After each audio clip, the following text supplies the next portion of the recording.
Hey, what's going on, everybody? This is Don Willie coming to you with a Westworld theory video. And this one is talking about Ford's final game for William, aka the Man in Black. So, in Westworld Season 2, Episode 9, we get a back and forth between William, aka the Man in Black, and Dr. Robert Ford. And, they're talking about the project which Delos has been working on and the agreement that they had between them that Delos would stay out of Ford's storylines if Ford stayed out of the Valley Beyond. And Ford says that basically the project has actually broken their agreement. After some back and forth, William says, "No more games, Robert." And as he's leaving, Robert replies to him, "No, William, perhaps one final game." So let's get to what I think that game is. Now we have to start back with James Delos and nearly about 30 years worth of research trying to clone a human into a host.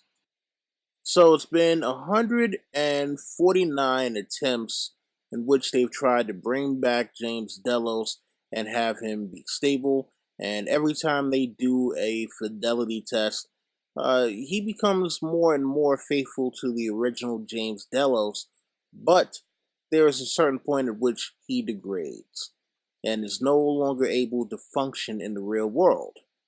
One of the people who knows about this is Dr. Robert Ford. And after he had Bernard print a control unit for him so that he could basically remain immortal but in host form, he informs Bernard of this and tells him that there is no way for Delos permanently to keep someone stable outside of the cradle, which is part of the virtual world that was created in Westworld in order to test out subjects' fidelity inside before they took them to the real world. Now, in season one of the things we learned about hosts being able to gain consciousness was they had to suffer. They had to suffer greatly, they had to suffer repeatedly in order for it to bind their cornerstones or in order for them to somehow gain consciousness. I'm not exactly sure how it works out.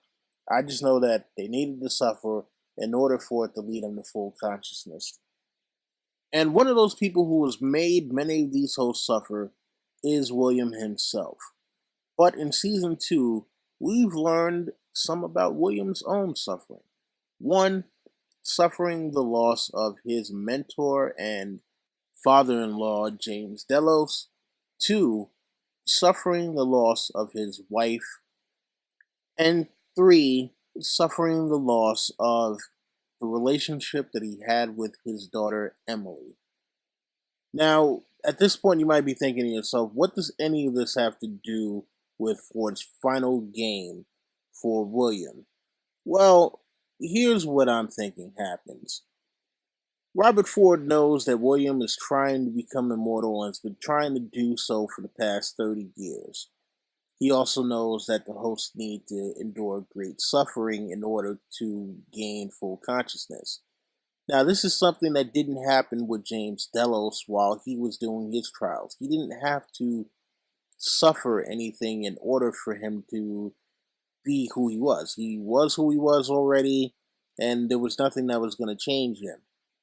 So, what I'm thinking is Robert is going to give William the chance to become the thing that he always wanted to become, but it's going to cost him even more suffering.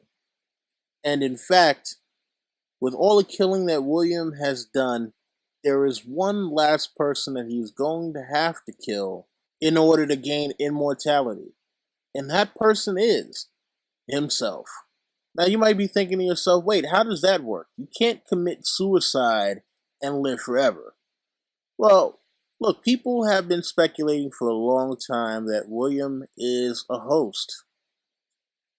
Now, we've seen him messing around with his right arm, and we know that for host, there happens to be a sort of network uplink that's inside of their right arm. We've seen it with Dolores, we've seen it with Bernard, so we know that's there.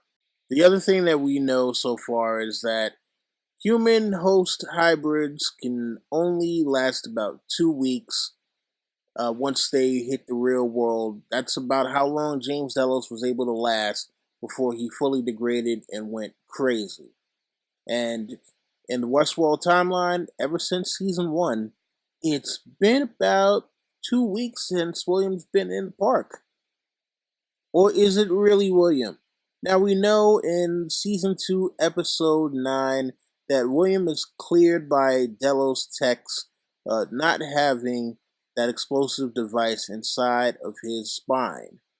But we've also seen this with Maeve in season 1 when she had Felix rebuild her without whichever bone that is that contained the explosive device. And while a lot of people might think to themselves, man, no more fake outs, we can't do this anymore, who's going to turn out to be a host next, blah, blah, blah. Look, I think that this could possibly be a good thing. Well, I don't know, maybe not so much for William, but we'll see. So, basically, my theory here is that when William actually reaches the valley beyond and the door, he is going to be faced with a choice because season 2 has been all about choice. Remember, you have Maeve giving people the choice to wake up and follow her. You have Akechida, who was given the choice to lead his people to a new world.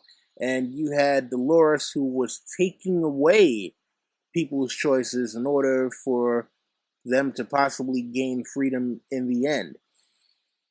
But I think the ultimate choice is going to be William. And this is Ford's choice to him and part of the final game. If he wants to become immortal, host William is going to have to kill William in order to do that. In order for him to remain stable past the 2-week threshold. And it is my belief that once they reach the valley beyond, host William will discover the real William. That Robert Ford has basically been keeping him kind of hostage at the forge for all this time. And he's going to be left with a difficult decision. The real William is going to be sitting right in front of him. Possibly tied up or in suspended animation or something. And host William is going to pop up and wondering, what the hell is this? And they're going to get a message from Robert Ford. And that message is, if you'd like to live forever, one of you is going to have to die. And only if the right one dies do you gain immortality. And this is what I believe Ford's final game for William was. Look, we all know that Ford can be kind of sadistic. We know that he can be vindictive. We know that he can be manipulative. And what if this is the final manipulation that he has for someone that he has not liked but had to work with for a very long time? So what are your thoughts on this? Do you think I could possibly be correct, or do you think that I am absolutely out of my mind? I don't know. Sometimes I come up with tinfoil theories a mile long. Sometimes I happen to be right. This is when I think I happen to be right on. But I would love to know your thoughts. So please leave them in the comment section down below. And if you happen to like the videos, please make sure to like, share, and subscribe for more videos from your boy here at Entertainment. Catch you guys next time. I'm out.